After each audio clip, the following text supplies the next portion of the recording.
Good evening, everyone. I know all of you are here to know about IEA gas report and PPAC journal, and will not like me to stand between you and that.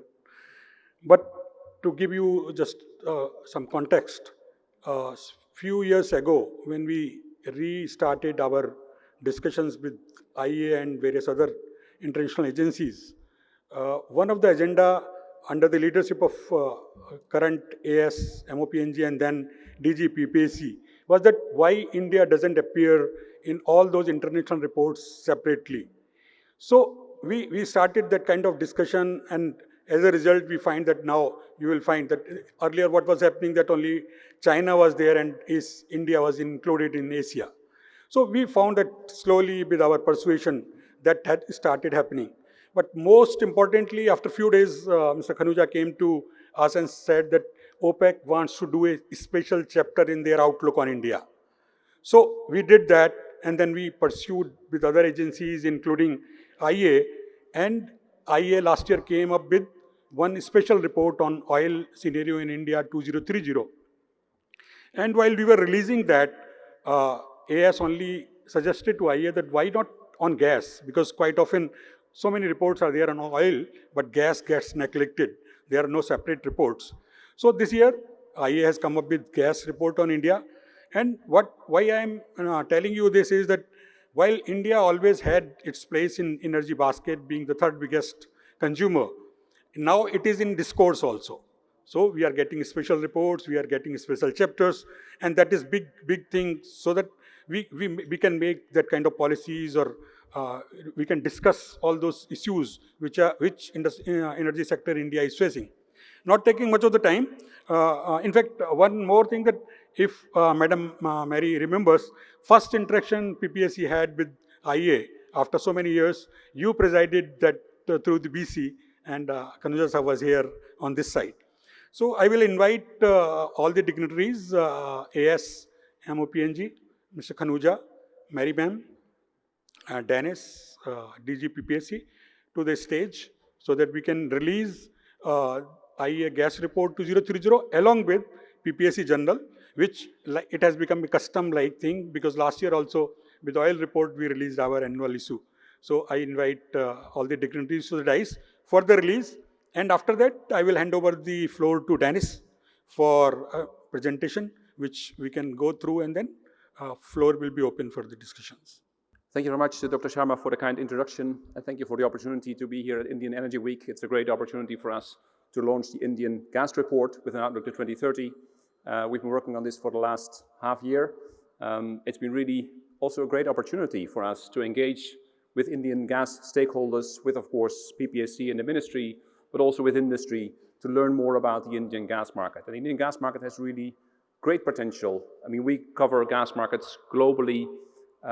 This is one of the biggest, probably the biggest growth markets that we see across the world. So it's really quite unique. It's a very good opportunity, and I'll be happy to talk you through the main points of our report. Let's start with a short historical overview of the volumes of gas in India. In this chart, you see two things. One is the main drivers, the main demand centers at the moment, or in the recent past, of gas demand in India. The CGG segment, fertilizers, and this big other category, which includes heavy industries like steel and cement. And you also see how the volumes changed over time. And I say change because they went up and down. You see the effects of COVID lockdowns. You see the effects of the price increase in 2022. And if you were to extend this further into the past, you would see that 2023 volumes are actually on a par with 2011 volumes. So there's been quite some up and down, but not very strong growth, unless you zoom in to the last 2 years, 23 and 24. And then you see the volumes going up by double digits. And we think this is not an incident. We see this as a really structural change in the Indian gas markets, and we see three main drivers of this development. One is a rapid expansion of the gas infrastructure in India. This has been one of the bottlenecks in the past, and once it's there, you can use it. This is not something that will go away, and we see good mechanisms in place to continue the expansion of the gas infrastructure in India. The second one is the recent rebound in domestic production, which is normally cheaper than importing LNG. That will not last. And then the third one is, let's say, a lucky global circumstance that we see quite a big glut of LNG coming to the market globally, not just to India, towards the end of this decade. And the glut is so big that we expect quite a significant price effect, bringing prices down. That's an opportunity for LNG importing countries like India. So the combination of those three makes us think that this will actually continue and we'll see very strong growth for gas in India. So let's go through the factors one by one. First one is the domestic gas infrastructure. And here we show two things. On the left-hand side, you see the transmission part. And on the right-hand side, you see distribution. Now for transmission, you will see that the first part is quite flat, and then you see acceleration. And in fact, if you put the numbers together, since 2019, the length of the domestic transmission grid went up by more than 40%. That's a very strong growth. If you look at the right-hand side, we put two things in there. One are the small circles. Those are the domestic PNG, the pipe natural gas connections, and the bars represent the CNG filling stations. The number of residential gas connections more than doubled, again, since 2019, and the number of compressed natural gas stations almost quadrupled since 2019. This is very, very strong growth. And so if we look forward, and you see that as well in the dark blue bars, we look forward towards 2030, we think that for the time being, these strong growth trends will continue. And so we expect that the transmission grid will grow by another 50% by 2030, and the number of CNG stations and residential connections would nearly double again. Of course, this is a major enabler of gas growth in India. If there's additional market reforms and policy support in place, it could even grow stronger. So if we look at gas demand, what do we expect?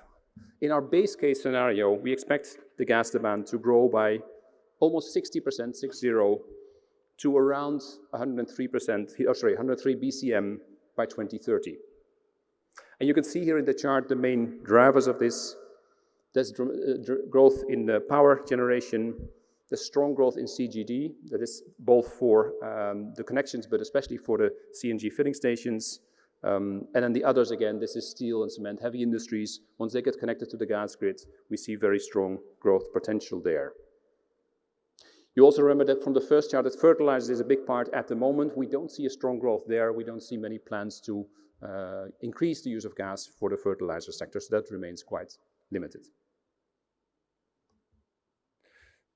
That was the base case. This is the high case. We looked into what could be done if you put in place additional measures to push even stronger growth in the gas sector. There is additional potential, but it will not happen by itself. It will need additional interventions or support. The potential that we see is in the power generation sector, in city gas distribution, in LNG vehicles.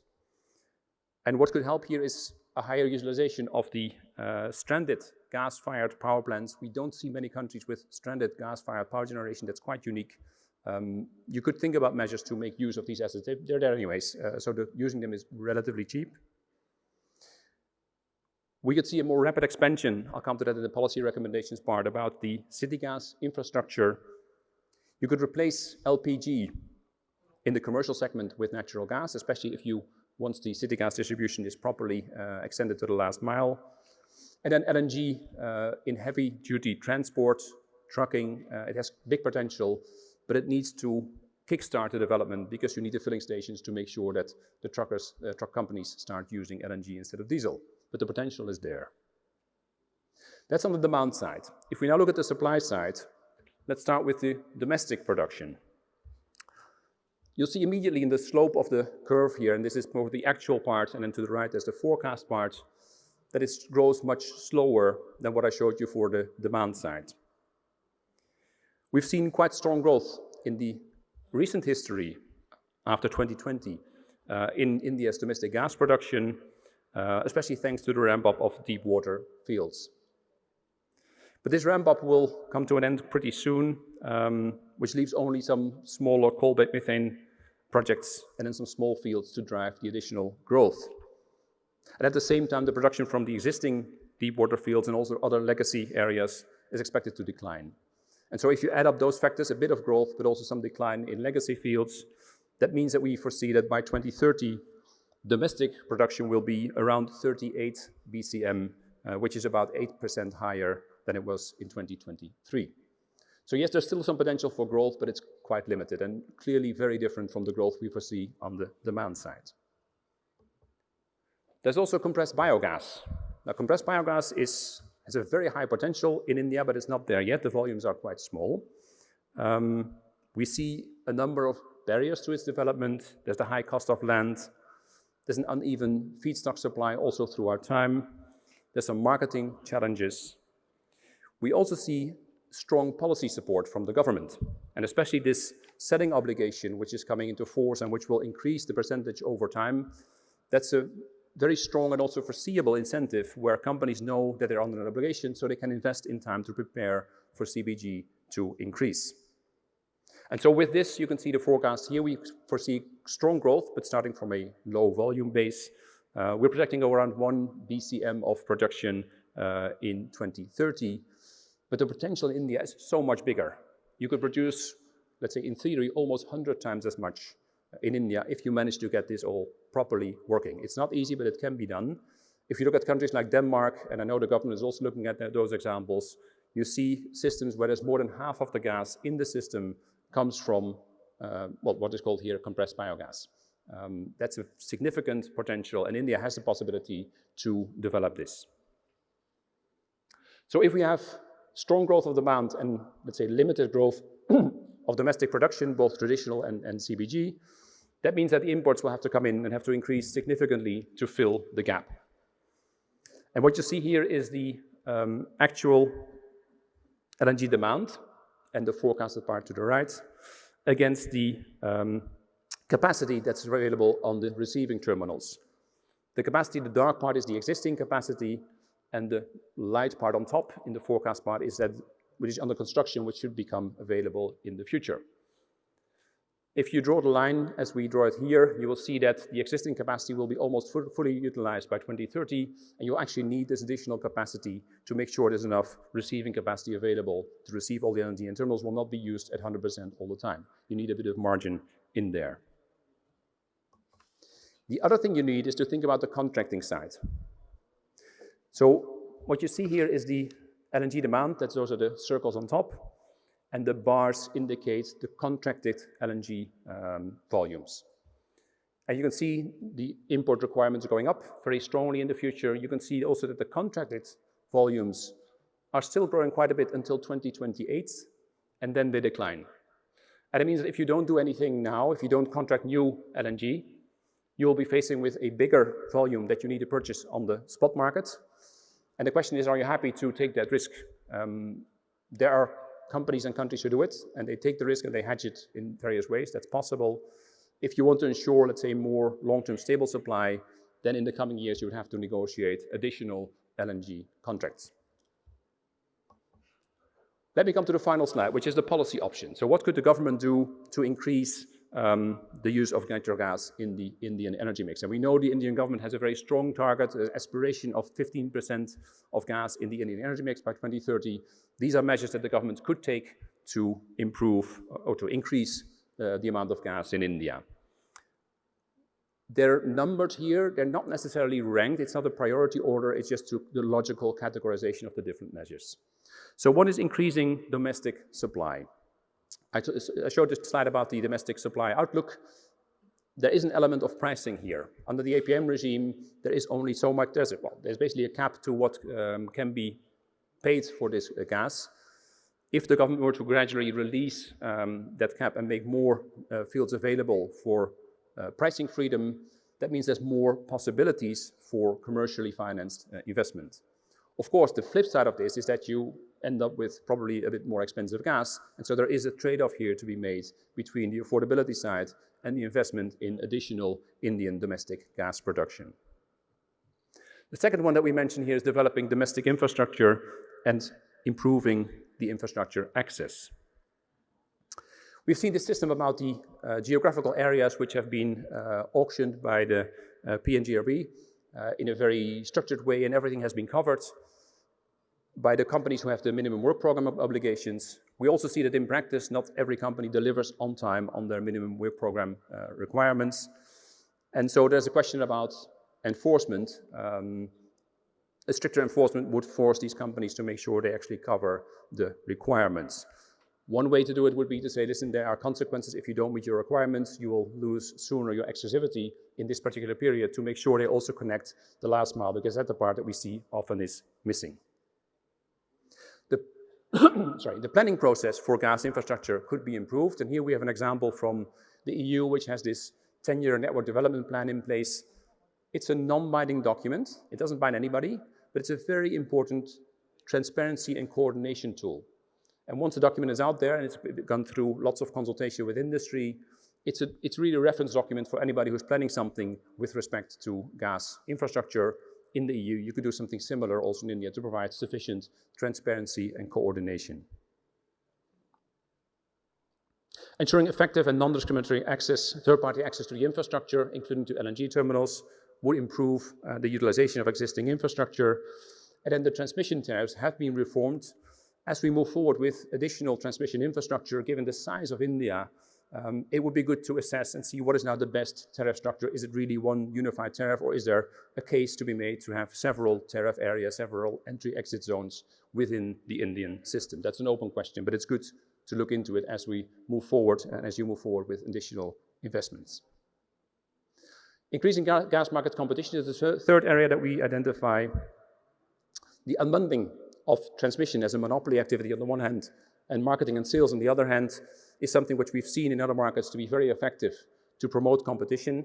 Of course, there's no question about the timing here, because investments have to be made still, but over time it would be good to have clarity on the different roles and on the creating the conditions for proper competition in the Indian gas market. That would also come with the creation of an independent, or maybe more than one independent gas transmission system operators who run the monopoly part and who are regulated by a regulator. Increasing transparency of the available capacities and the tariffs that apply to them is a relatively easy, low-cost way to increase competition. And then continue to promote a transparent and efficient gas trading platform. IGX is playing that role already to some extent, but the liquidity is still quite limited, and getting more traders on the platform, increasing liquidity, increasing the forward horizon would really help to get a proper price signal for the Indian gas market, and also over time to provide hedging opportunities for those who are trading on the platform. The fourth category is leveling the playing field for gas across the economy. Here there's two topics we mentioned. One is harmonizing taxation system for competing fuels. This is the GST discussion, where gas is under a different regime than coal and LPG. And taxation basically is playing into the competition between the fuels. It would be beneficial to have a level playing field when it comes to taxation. The other thing which we would recommend is to think about a revenue neutral way of pricing carbon. And we know pricing carbon sounds like increasing costs. That is not necessarily the case. We have seen examples of other countries in the world which have introduced a carbon price, but they've given back the money to the sector or to the consumers. So what you can do is price carbon. By doing so, you change the merit order, for instance, between coal and gas in power generation, but you can do it by, you can at the same time give the money back to the companies or to the consumers, so that there's no overall, let's say on average, there's no increase of the cost. Then as a fifth one, providing targeted support for potential growth sectors. We identified two here. One is to kickstart the LNG use in heavy-duty transport.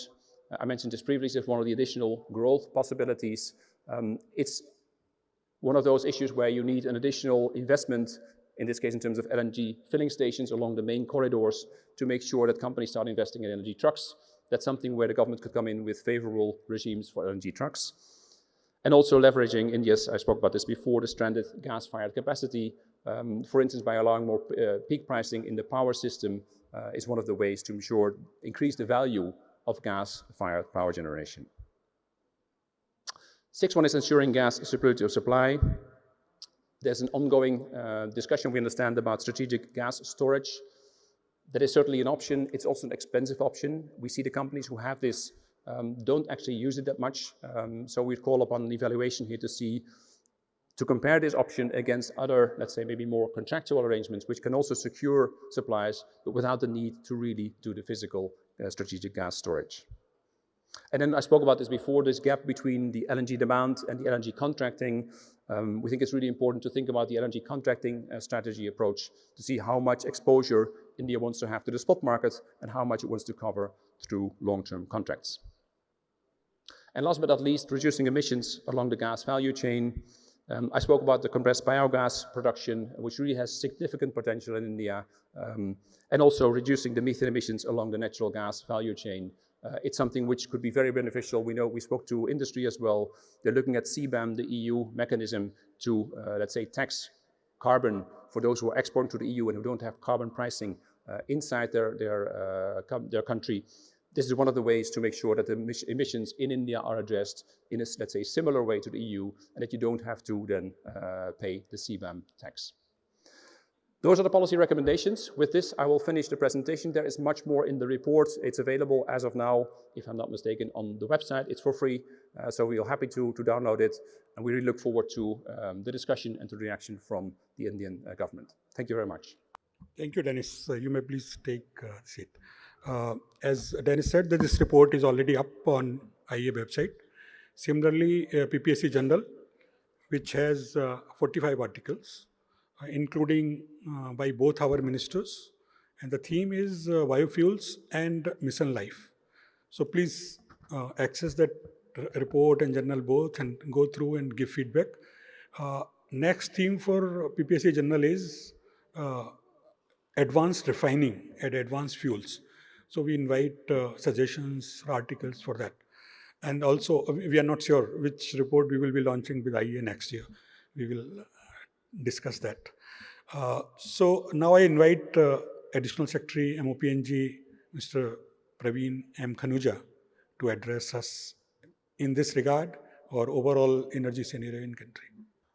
Good evening, everyone, and we are honored to have Excellency Vice Chairman of NITI Aayog, who just came to listen to the India gas report by IEA and the launch of PPAC Journal.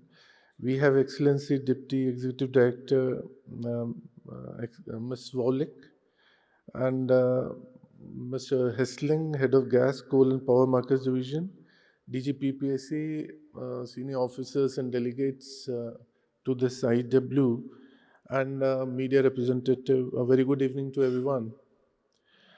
First of all, I would congratulate and also thank IEA for a very detailed and precise report on the gas outlook for 2030 for India. This report is actually an outcome of our own request last year to the IEA for an in-depth study of India's gas market, as the moderator, Dr. Pankaj Sharma, just mentioned.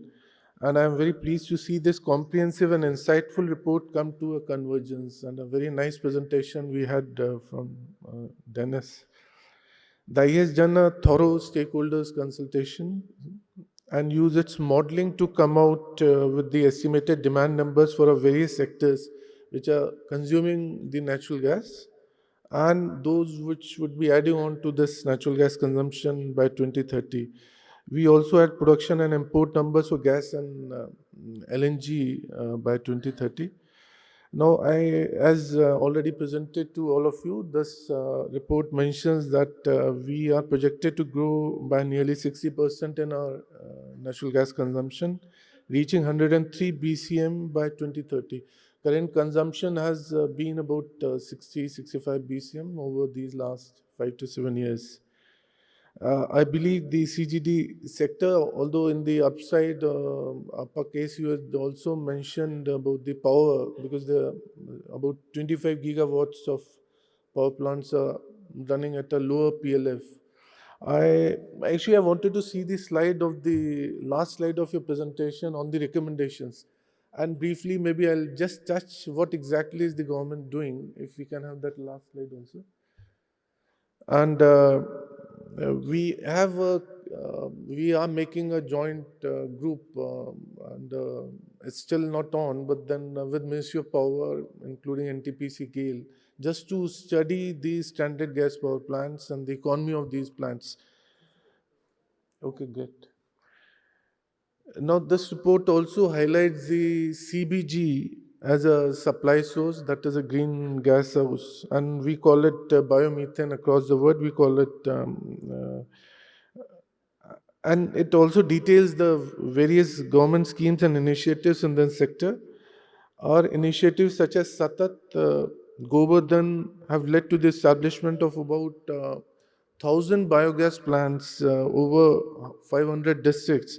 And this has promoted the growth of CBG as an alternative energy source. The report, as given here, has come out with several critical recommendations, and I would assure the delegates here that government is actually working on each and every item of this recommendation. Together with that, we are also working parallelly on many other suggestions and recommendations. Uh, as far as the gas pricing is concerned, the APM production is already down, which is actually determined by the government. Last year, I was also part of the Kirit Parekh committee, which looked into the from the producer's perspective as well as the consumer's perspective, and we actually created a band which currently is $4 to $6.5 per MMBTU.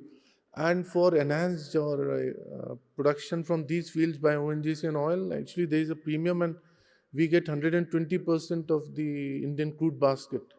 And APM price per se has become 10% of the, so that is 12% of the Indian crude basket for new well gas, as we call it.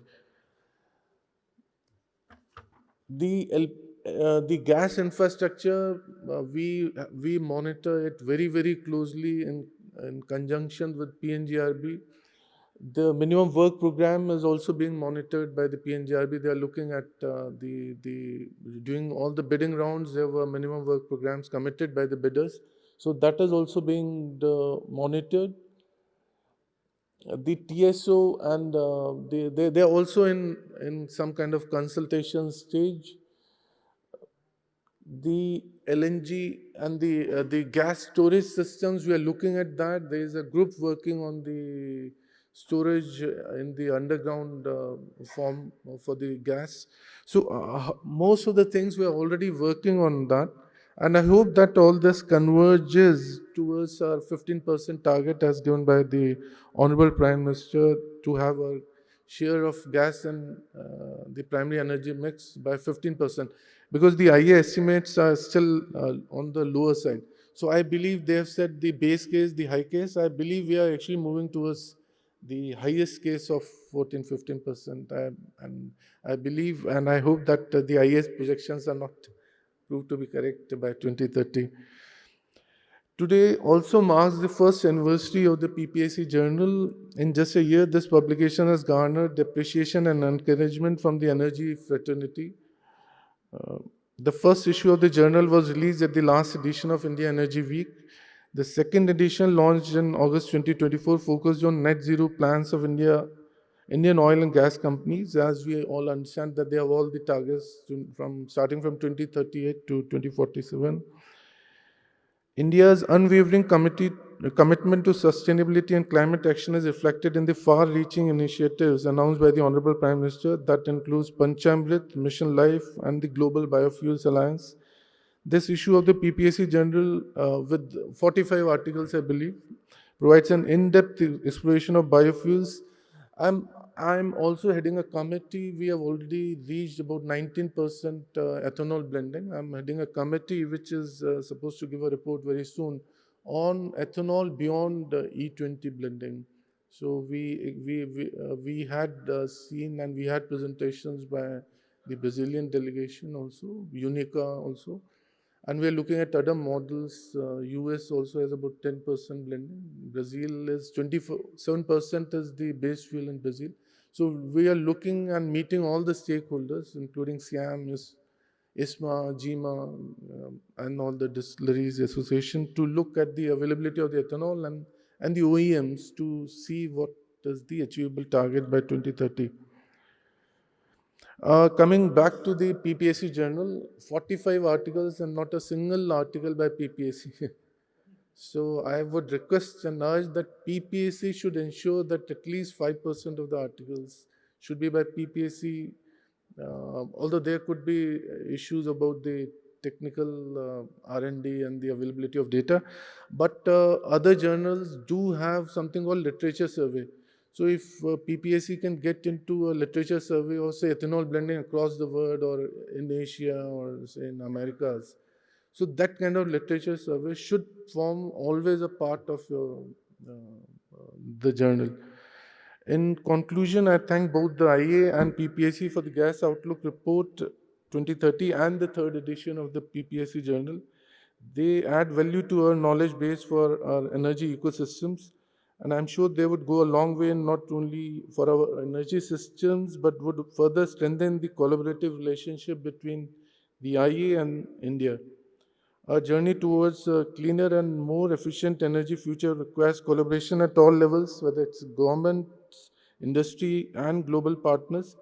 I encourage all stakeholders to join hands in this transformational journey. With strategic investments, strong policies, and a clear vision, India is poised to lead the global energy transition in the coming decades. And I was DG PPAC during COVID time. I joined in 2019 and came as AS in 2022 to the Ministry of Petroleum and Natural Gas. And I got the habit of looking into numbers with data and with paper. So I just realized I'm still holding a pen. So that is thanks to PPAC. I thank everyone for coming to this. Thank you. Thank you, sir, and thank you for suggestions with regard to PPAC General. In fact, D&ES was quite apprehensive about the crowds, whether people will be there for our session or not, because it is late in the evening. But the crowd, and that too led by Vice Chairman Niti Aayog, that shows that how much interest the subject has among the people, among the Indians. So thank you for being everyone here. But we have to listen to Deputy Executive Director, IEA, as closing remarks. Welcome, Ms. Mary Warlick. Well, thank you very much, Dr. Sharma. I want to say a big thank you to India's Ministry of Petroleum and Natural Gas. Thank you very much, Additional Secretary Khanooja, for your kind remarks and your cooperation all across your ministry. I want to acknowledge also Niti Aayog Vice Chair, Mr. Suman Berry. Thank you for taking the time to be with us today. It's really a pleasure to have the opportunity for me to be here too. And I'd just like to say the IEA has been a strong supporter of Ministry of Petroleum and Natural Gas's policy priorities over the years, a strong supporter of India Energy Week since 2023. In 2023, Dr. Birol, the IEA's executive director, joined the Honorable Minister Puri at the inaugural event in Bengaluru. And this was followed by IEA's Director of Energy Markets and Security, Mr. Keisuke Satomori, attending the India Energy Week in 2024 in Goa when the IEA India oil report was launched. So today it's a great pleasure for me to be here with my colleague Dennis Hessling for the launch of the IEA's report on India's gas market outlook to 2030. The IEA is honored to present this comprehensive analysis developed in response to a request from India's Ministry of Petroleum and Natural Gas. At the IEA, we're very proud of our work with India, certainly a very important country at the center of global energy developments. And this new report shows India's gas market is really at an inflection point as infrastructure expansion and policy support drive unprecedented growth in consumption.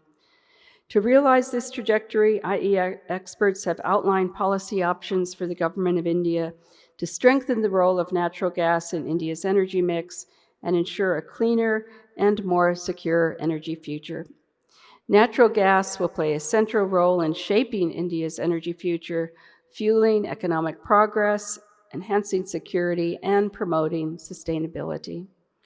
We would like to extend our sincere gratitude to the Ministry of Petroleum and Natural Gas and to PPAC for their unwavering support throughout this project. Their collaboration, expertise, and guidance were truly instrumental in ensuring that the report is not only accurate, but also attuned to India's energy objectives. The India Gas Market Report is based on extensive discussions with key Indian stakeholders, who we would also like to thank for their valuable insights and expertise, helping to enrich the analysis presented in this report. And finally, I'd also like to take a minute to applaud the launch of the PPAC Journal today. I'm glad that the IEA has contributed to this edition with our analysis on bioenergy. It is not only in the gas sector in India, it's also the fastest growing bioenergy market in the world. IEA analysis shows that between 2023 and 2030, it's set to account for more than a third of global bioenergy demand growth. So once again, the IEA looks forward to continuing our cooperation with the Government of India on this fascinating and important journey ahead, and look forward to our continued partnership with you. So thank you very much.